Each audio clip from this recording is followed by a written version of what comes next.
వీడు జెండా జుట్టు ముత్తవల్లి వాడు అన్సరు అతను ఏదేదో మాట్లాడుతున్నాడంట.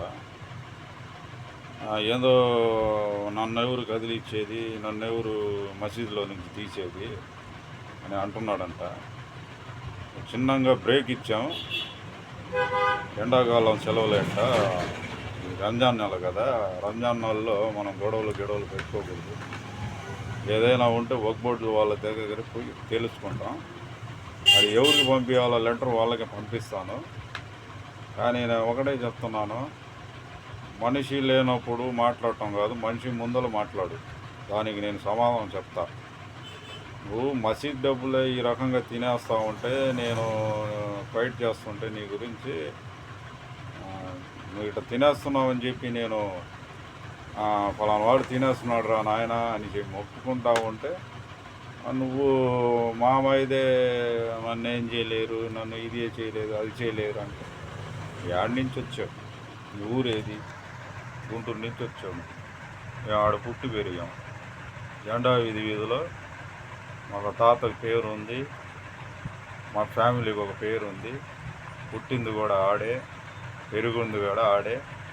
నువ్వు గుంటూరు నుంచి నువ్వు వచ్చి నేను మసీదు నాది, నేనేమైనా చేస్తా అంటే ఇవన్నీ కుదిరే పనులు కావు. కానీ నువ్వు అట్టాగి ఉండు. నీకు రూపాయితోటి అన్నీ లాగుతాం, లాక్కుండా ఉండడం. మొత్తం కక్కాల నువ్వు తినేది మొత్తం. నువ్వు రూములు కట్టేటప్పుడు ఎవరెవరు సిమెంట్ బస్తాలు ఇచ్చారు, నువ్వు ఏ అంగడి కట్టేటప్పుడు ఎవరెవరు ఎంత ఇచ్చారు, మొత్తం రికార్డింగు సాక్ష్యాలతోటి ఉన్నాను. మొన్న ఒకడు వీడియో చూపించాడు, ఆ వీడియో కూడా సరిగా లేదు, అయినా కూడా ఫోటోలు చూపించాడు. తాగేసి నువ్వు బండి ఆపేసి, ఒక సైడ్ ఆపేసి వేప చెట్టుకి ఇట్ట పట్టుకొని ఊగుతున్నావంట. అంటే నువ్వు తాగేవాడికి నిన్ను తీసుకొని వచ్చి మసీదులో ఎట్ట పెట్టుకున్నారు. కానీ మా ముస్లిమ్స్ వాళ్ళు, నాకు అర్థం కావటం లేదు. మామూలుగా మేము కడుక్కోక ముందలే అంత క్లీన్ లేకపోతే మేమే పోము మసీదులకి. అలాంటి నువ్వు తాగేసి నువ్వు మెయింటైన్ చేస్తున్నావు అంటే నువ్వు మహానుభావుడు. ఆ కుర్రోడు చెప్పా నేను, నాకు పంపిరా ఫోటోలు వాట్సాప్లోని. అవన్నీ ఇప్పుడు మాట్లాడను, పండగ అయిన తర్వాత ఏందో నీ భోగాతం మాట్లాడుతున్నావు. నువ్వు చెప్తున్నావే నన్ను ఎవరు ఏం చేయలేవు అని, నువ్వు నా ముందలు చెప్పు, దానికి నేను సమాధానం చెప్తా. అంతేగాని పిల్లకాయల దగ్గర పోయి నన్ను ఎవరు చేసేది, మసీదు నాది అంటే, ఆడు కట్టింది మసీదు మాది, నీది నాది కాదురా నాయన. 2 వార్డులు కలిస్తే మసీదు అయింది అది. అప్పుడు 7, 6 వార్డు, 7, 6, 7 వార్డు అని రూల్స్ ప్రకారంగా కాగితం మీద రాపించుకొని ఉన్నారు. ఆ కాగితాలు కూడా ఉన్నాయి, మొత్తం తీస్తా బయటికి. నీకు సెలవు ఇచ్చాం, హ్యాపీగా నమాజ్ చదువుకో. ఉపవాసం ఉంటావంటే ఇంకా ఉండు, మంచిదే, చేసిన పాపాలు కూడా పోతాయి. దాని మించి నేను ఎక్కువ మాట్లాడను, ఎందుకంటే ఉపవాసం ఉన్నానని చెప్పి నాకు గొంతు కూడా సరిగా రావటం లేదు. నీ గురించి ఇప్పుడే మాట్లాడడం, ఆ టైం వస్తుంది నేను మాట్లాడతాను. మా వాళ్ళు కూడా కొంతమంది భయపడుతున్నారు, కానీ నేను బయట వేయాలంటే 5 నిమిషాలు పట్టదు. ఎందుకంటే నీ భోగాతం బయట పడాలని చెప్పి ఒకటి తీస్తున్నాం. ఇవన్నీ బయట పడితేనే కదా నీ గురించి తెలిసేది. నువ్వు బయట వాళ్ళు అడగకూడదు, వీళ్ళు అడగకూడదు అంటున్నావే. నువ్వు నా దగ్గర ఉండే కాగితాలు తెచ్చి నిన్ను కూర్చోబెడితే నువ్వు ఎవరిని అడగాలని దాంట్లో రాసి ఉంది. కాజాముద్దీనే రాపిచ్చాడు. కాజాముద్దీనే భయపడి మేము చెప్పిన రూల్స్ మీద రాశాడు. పొలం కాగితాలు కూడా ఎంత ఉంది, పొలం కూడా కాగితంలో కూడా ఉంది. మొత్తం A-Z సాక్ష్యాలతో ఉన్నాను. నువ్వు మరి టోపీ ఒకటి పెట్టుకొని నువ్వు తాగి, చాలామంది చెప్పారు నీ గురించి, నువ్వు ఈ రకంగా తాగుతున్నావు. ఆ టోపీ ఎందుకు తీసేయి, టోపీ తీసేయి. ముస్లిమ్స్ వాళ్ళకి చెడ్డ పేరు లేకుండా ఉంటుంది. నువ్వు టోపీ వేయటం, షో చేయటం, వెంటనే ఏమైనా అయిందంటే వాడు పోయి కాళ్ళు పట్టుకోవటం. ఇదేనా ఈ బతుక? మారారా నాయన. మారితే నలుగురులా ముందర నమస్తే అన్నా కూడా వెనకాల కూడా నమస్తే అన్నా అంటే. నీకు ఈ గురించి మాట్లాడటం అనవసరం. ఇంకోసారి విన్నానంటే నేరుగా నీ దగ్గరకు వచ్చే నేను మాట్లాడతాను. మనుషులు లేనప్పుడు నన్ను ఎవరు పీకుతారు, నన్ను ఎవరు లాగుతారు అంటే నువ్వు ఎవరు పీకడానికి ఏ ఊరి నుంచి వచ్చావు? కావులకు వచ్చావు నువ్వు. నువ్వు ఎవరు పుణ్య ఏడున్నావు నువ్వు? మా దగ్గరకు వచ్చి ఉన్నావు, మా వార్డులో ఉన్నావు. నువ్వు ఏడవ నుంచి వచ్చి పీకలేరంటే మీ తాత ఊరిగా నీ ఇష్టం నాయన. ఇంకోసారి విన్నానంటే నేనేం చేస్తానో నాకే తెలియదు.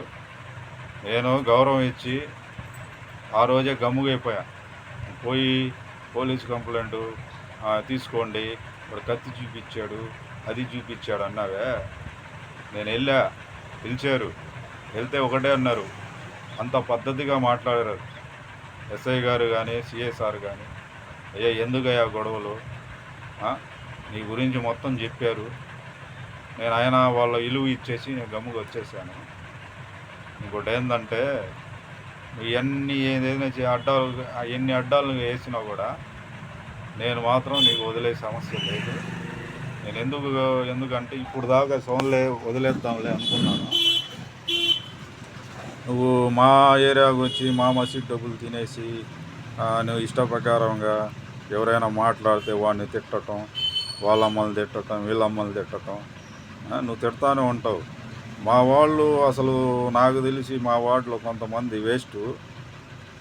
వాడు మా అమ్మల్ని తిడుతున్నాడంటే లేనప్పుడు మీ అమ్మల్ని కూడా తిట్టకుండా గ్యారెంటీ ఉంటుంది? ఏముంది గ్యారెంటీ? ఒక్కసారి ఆలోచించుకోవాలి. ఇప్పుడు మసీద్ అంటే మా వార్డేనే కాదు, పక్క వార్డు కూడా అడగడానికి ఛాన్స్ ఉంది. ముస్లిమ్స్ అంటే ప్రతి దగ్గర కూడా అడుగుతారు ముస్లిమ్స్ అంటే, దాని ఒక హక్కు. గుళ్ళల్లో ఏమైనా అయితే అందరూ ఏకమయ్యి అందరూ బాధ్యత తీసుకుంటారు. ఇది కూడా అంతే. మసీద్ అంటే ఈ ఊరు కాదు, ఏం కాదు, అసలు మసీదే పునాది వేసింది 40 వార్డు వాళ్ళు, తర్వాత 3వ వార్డు వాళ్ళు. వాళ్ళందరూ ఆ వార్డు ఈ వార్డు కలిస్తేనే ఆ మసీద్ అయింది. ఆ పొలం కూడా కాపాడింది దేనికంటే నీలాంటి వాళ్ళు అమ్మేస్తూ ఉంటే ఆ టైంలో అమ్మడానికి ఛాన్స్ వస్తుందేమని చెప్పి ముందలే రాపించుకొని రూల్స్ ప్రకారంగా పెట్టుకున్నాం. ఎందుకు పెట్టుకున్నాం అంటే ఫోన్లే దేవుడు మాన్యం ఎవరు తాకర్లే, ఆడు పాపం వాడి మీద పోతాడు, డబ్బులు తినేవాడు, ఏమైనా చేసినవాడు వాడు పాపం వాడి మీద పోతాడు అని చెప్పి కొంతమంది గమ్ముగైపోయారు. ఈసారి అట్ట కాదు. సరే ఏంటంటే నువ్వు తినేది మొత్తం కక్కాలా. మనిషి లేనప్పుడు వాడేం చేస్తాడు, గీడేం చేస్తాడు, నాకు మసీదు ఉంది, నాకు బలం ఉంది అంటే అవన్నీ కుదిరే పని కాదు. ఇప్పటికైనా నీకు సెలవిచ్చాం. ఎప్పుడో ఒకసారి బయటికి పడతావు, బయట పడకుండా ఉండవు. ఈ రంజాన్ నెలలో ఎందుకు అడగటం అని చెప్పి గమ్ముగైపోయాం. అడుగుతా ఎవరిని తీసుకొని వచ్చి అడగాల, లేకపోతే ఎవరికి కాగితం పంపించాలో వాటికి పంపిస్తాను. పోయి అంగళ్ళ వాళ్ళకి పోయి చెప్పి 5,000కి 2,000 చెప్పండి, 10,000కి 6,000 చెప్పండి అని చెప్పినా కూడా నేను మాత్రం దాన్ని మొత్తం తెలుసు నాకు. నేను మాత్రం గమ్ముగా ఉండను. నీ వ్యవహారం మొత్తం బయట లాగుతా. ఈ రంజాన్ నెలలే ఇప్పుడు ఎందుకులే నిన్ను కదిలేయటం. నమాజ్ చదువుకొని ఉంటే చేసిన పాపాలు పోవాలంటే ఉపవాసాలు కూడా ఉంటా ఉండు. సలాం.